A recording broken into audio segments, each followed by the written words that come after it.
Okay, so I've already did a small section of my dreads. You can kind of see what it looks like compared to what it looked like in the last video. Um, I'm going to show you, I'm going to do a small section of my dreads so everybody can see how to do some homemade dreads. Okay, we doing homemade dreads up in here. Um, the first thing that you're going to, okay, so this part up here is the shit that I haven't done, and this little part right here is what I have done. So I keep my hair wrapped up in a rubber band when I do my dreads because I need to know what the hell is done and what the hell is not done. So if I don't keep it tied back, I don't know what the fuck I did and what the fuck I didn't do, so okay. So that's what it is right now. So the first thing that you are going to need is one of these small tooth combs. And I can tell you what, there's been times where I lost this fucking comb, and so all I did was take a dread. Well, we'll start this first one. I normally start my dreads from the back to the front, so I'm just going to pull this first piece out. Oh, let's wrap that around. Okay, and so I didn't have my small tooth comb before, and so what I did is I took the top piece that was not dreaded. I mean, it's not locked up. This top piece is just, it's all regrowth. See that right there? It's all regrowth. But this right down here is dreaded up. This is actually two dreads that I dreaded together because I thought I could do skinny dreads, and they're not so easy to do. So what I did is I just did like this. You just take it and do like this. So the one thing you need to know about dreads is in order to have a dread, you need to create texture. Okay, I already have texture in my hair. I have curly, naturally curly hair, but it's not, it still could use some texture in order for it to be easier to dread up. So when I do have this small tooth comb, this is the process that I go through. Like I said, this was two dreads before. You see the end hasn't locked up together, but like the top has. It was a very skinny dread.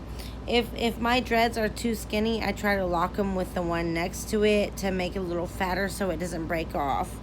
And I'm Colombian, so I have Colombian hair. It's like halfway curly. It's not real curly and it's not real straight. Do what the hell it want to. So I take this small tooth comb right here and I go on my regrowth and I just comb this shit back as much as possible.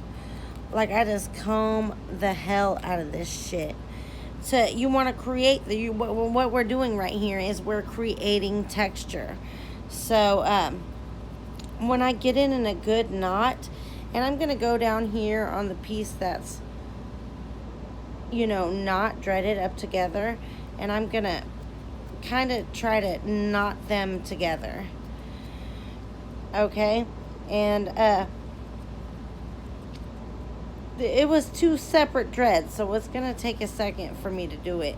But yeah, so get up to the top, and then what I'm gonna do is I'm going to take my Murray's Lock Gel, and I'm going to go to the top. I'm gonna find which way I twisted this. If you want your dreadlocks to lock up, you have to make sure you always twist it the same direction. If you don't, it will not lock. So I'm going to put this on the parts and right here around my scalp. And then I'm going to take my hold on, I'm gonna hold the lid up for you. My Murray's Edge wax.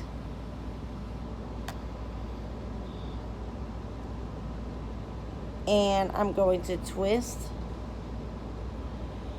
all the way down to the bottom. I want the product to be all the way down to the bottom. And then I'm going to palm roll. If y'all don't know anything about palm rolling, what you do is you take both of your palms at the fat part of your palm and you roll. And you apply pressure. So I'm applying pressure, and you know what? Either the hands or the dreadlock is going to create some heat, and that's how you know that you're doing it right. So I'm going to get it all the way down there to the bottom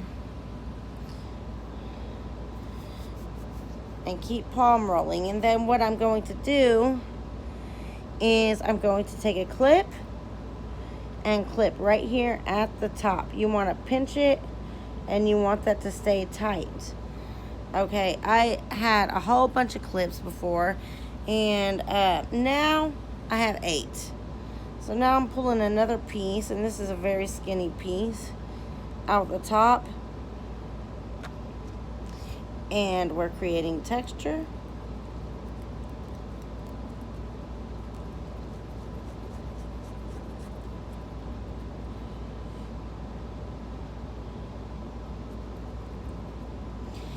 And then Murray's Lock Lock Gel at the top around the scalp. Twist.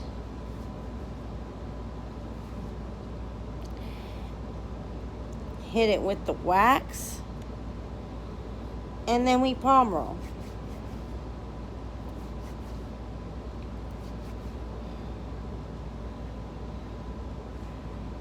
Okay, so the Murray's Lock Lock Gel, when you put it at your scalp, if you put too much, don't worry. It's not going to flake at all. We're going to clip again. And see, like I have in the front, I have a lot of small dreads. And so it's, sometimes I don't like to do all of them here at the same time in the same bunch because they're so skinny that the clip don't hold it tight. So I'll take one over here off the side.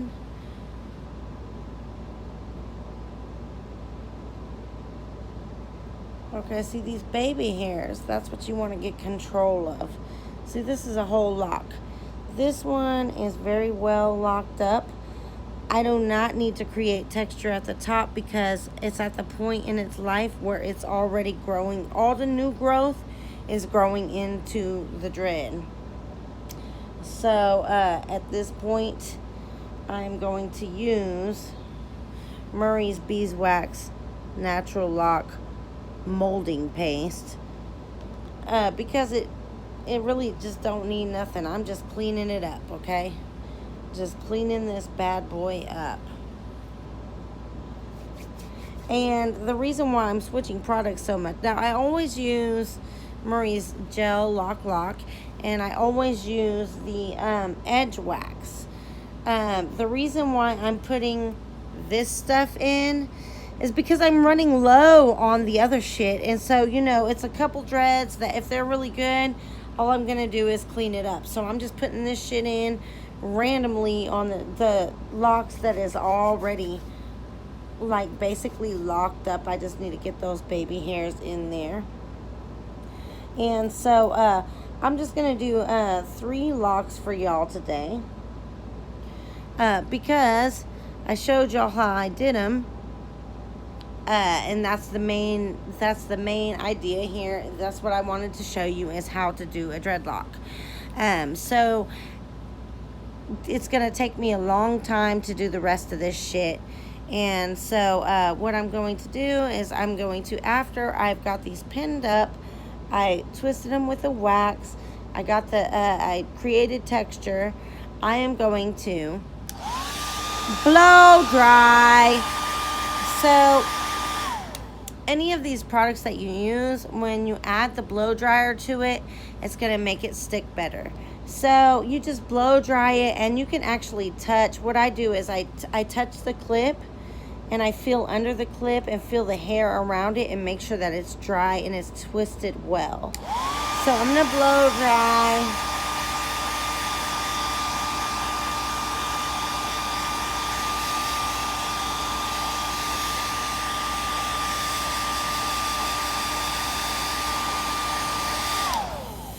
And then I'm going to release. So I take these off. And at the top, you can see it's twisted and it's holding good. So now what I'm going to do is I'm going to finish my hair. Why does it look like I'm looking at the sky and I'm looking at the damn thing? Hold on. There we go. So I'm going to twist the rest of my hair and I'm going to come back and show you what the finished product looked like. Right now, it's raggedy as a roach. I got a few cute ones. And in the end, I'm going to show you what the finished product looks like. It's going to be very cute at the end. So if you have any questions about dreading your hair up or anything like that, when to wash it, what to wash it with, what my experience has been with my dreads, then just let me know. See, I almost twisted that motherfucker the other way. You just always have to make sure that you're twisting it the same way because it will never lock up if you don't. Okay, so I'll come back in in a couple of hours when I'm done twisting this shit up. I'll show you the finished product and then you can tell me what you think. Like and subscribe to my shit. Okay, bye-bye.